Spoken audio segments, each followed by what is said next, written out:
What's going on, everybody? I hope y'all are doing good.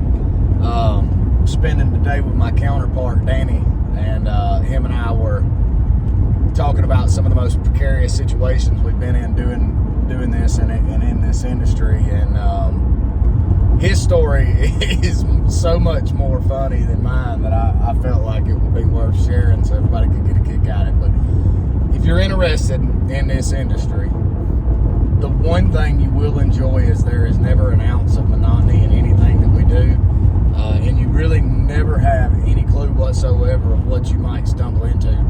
But just to give you a little bit of pretext as far as what he's about to tell you, this specific client that we're working with posts their FTV, but they don't have like a 14 or 21 or 30 day time period where the FTV has to stay on the door, where they do another inspection to make sure it's still there before they send you in to do the initial. They post the FTV, they wait 24 hours and they send you. So a lot of the times these homes are actually occupied, and the person who ever done the inspection or whoever had done the inspection had made a mistake. So this one is one of those type deals, but I'm going to let him tell the story. So, well, the story that I'm referring to, we call internally as the not so dead guy. And on this particular one, I got the initial secure order, and I go up to the property, and I was iffy about whether the property was occupied or not. The FTV had been missing off the door, so I called Josh to get his approval to go ahead and do what we were going to do, see how we wanted to proceed. And at this point, I had been banging on the doors and windows. I'm talking whole side of the house, doing everything I could so that if somebody was in the house, I could try to get them to answer the door. And I got no response, no nothing. So we went ahead. The call was made for me to go ahead and go in the house. Well, I get around, as you guys know, when we're doing these initials, we always go to a secondary door. So I go around the house to the back end of the house, and it's got a French door set up right there with a deadbolt lock, which was bolted closed. And I start the process of drilling the deadbolt out, which again is not a quiet process. This thing is, you're loud, drilling everything, you're banging, you're popping, everything like that. And I still cannot get this up. And I get the door open, and as I crack the door open, the first thing I run into is there's animal feces piled up in front of the door. Like I had to push the door open. So immediately I'm thinking to myself, this is going to be a horrible property. I mean, just absolutely horrible property. Well, when you come in the door, you're in like a dining room setup, and there's a wall there that's got a cutout in it where you could see the living room, but you couldn't see but about, everything that's over 4.5 foot tall. That wall's about 4.5 foot tall. Well, when you make the first right turn, there's a kitchen there. And as I come into the kitchen, I immediately get startled. There's a black cat sitting on top of the refrigerator. So now I've got animal feces everywhere, and I've got live animals inside the house. So I'm immediately nervous, and I start hollering out, "Hey, is anybody here? I'm here. I'm a contractor. I'm contracted by your mortgage company, and I'm just trying to solicit a response from somebody." Well, I make a few more steps, and I come around the corner in the kitchen and into the living room, and sitting in the living room chair is a person. And I mean, they're right out. Now, at this point, I can't tell if the guy is alive or if I'm looking at a dead body. And I'm a little nervous about going up there to find out, because we're in the state of Alabama. And in the state of Alabama, at this point in time, I have now broken into this guy's house, and if he wakes up and he's got a gun, if he's alive and he wakes up and he's got a gun handy, he is well within his legal rights to shoot me dead, even though I have a legal reason to be there.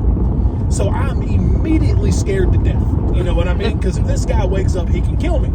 So I slowly back my way out of the house, and I call Josh, and I tell him the situation we're in. And I'm asking for guidance as to how we want to go. So he calls the customer.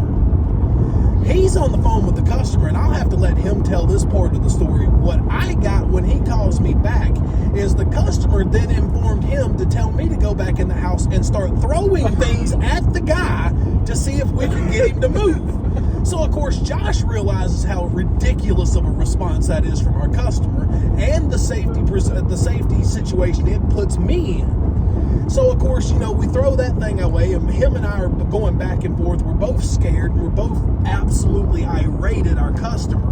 And the call finally gets made to call the police department, have the police department come down there. So, of course, I called the police department. They asked me, was the guy alive or dead? I told them I didn't know, and I wasn't getting close enough to him to find out.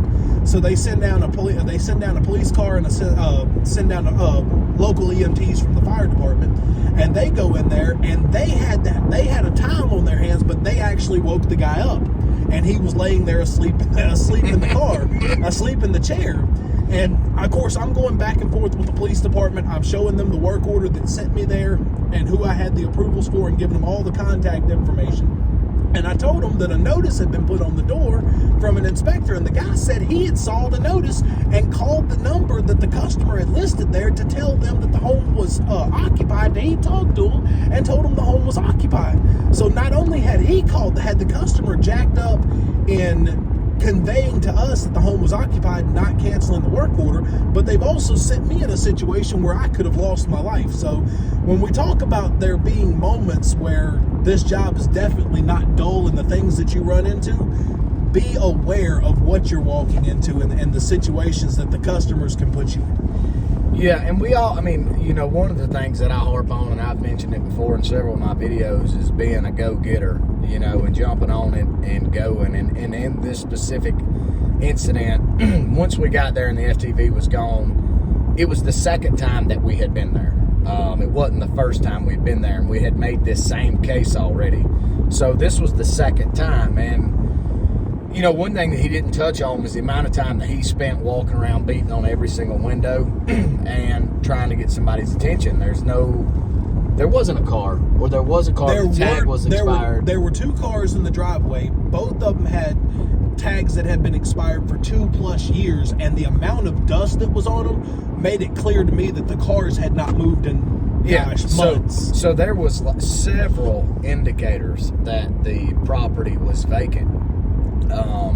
So when the call was made to go in, obviously it wasn't made by me, it was made by, you know, our customer, but they made that call based off of those facts. So I didn't feel like they were wrong to that point. You know, the funniest part of the whole thing is literally when I got on the phone and was explaining it to him, I'm like, look, there's a guy who's either in a very, very deep sleep or he's dead. The solution was, well, can you guys throw something at him?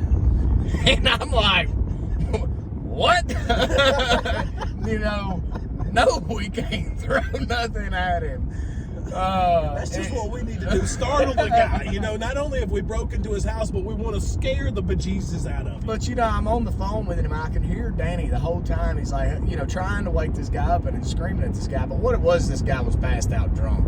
And the inside of his house was just totally one of the most filthy things you've ever seen. I'm actually surprised that, you know, the health department didn't get involved when the police and the paramedics come there. But that was a very, very, very bizarre situation. And it didn't involve me. I mean, it involved me indirectly, but it involved him personally. And just to hear him tell that story just cracks me up. So I really hope that. And it's not the first time I've had that kind of stuff happen.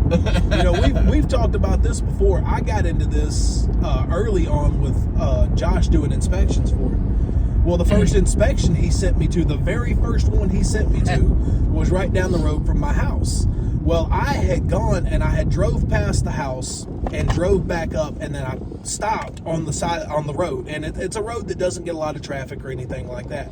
And I had done my pictures of the house, and I was going through the inspection form. And people who have done these inspections, you understand the forms and everything, that all the questions you have to answer and everything. And Josh was taking me through this form question by question, so I knew how to answer them. Well, I'm on the phone with him, and I see somebody in my rear view mirror. I look over, and I've got a guy walking up on my car with a loaded AK-47. I'm not cocked and loaded and coming to investigate what I'm doing. And that's the first inspection I've ever done for Josh. And I've got the guy. So if you guys understand, when I say you don't know what you're walking into, you got to be prepared for almost anything. Because I've had people walk up on me with guns, and then I've walked into houses that were clearly occupied with people laying there asleep, you know, passed out drunk on their sofas.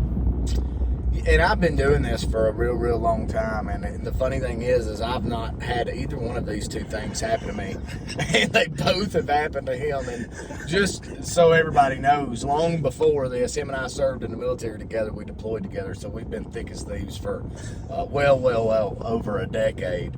And so for it to happen to him, in hindsight, it's the funniest thing that has ever happened ever. I'm so glad it happened to him, because now I get to enjoy the luxury of laughing about it every time I get with him and he tells that story. So, if you guys got any stories or anything similar, I'd like to hear them in the comments, because like I say, that is one of the benefits of this job, is you get to go through some bizarre things that hopefully you live to laugh about one day. But I hope you guys have a good day. Take it easy.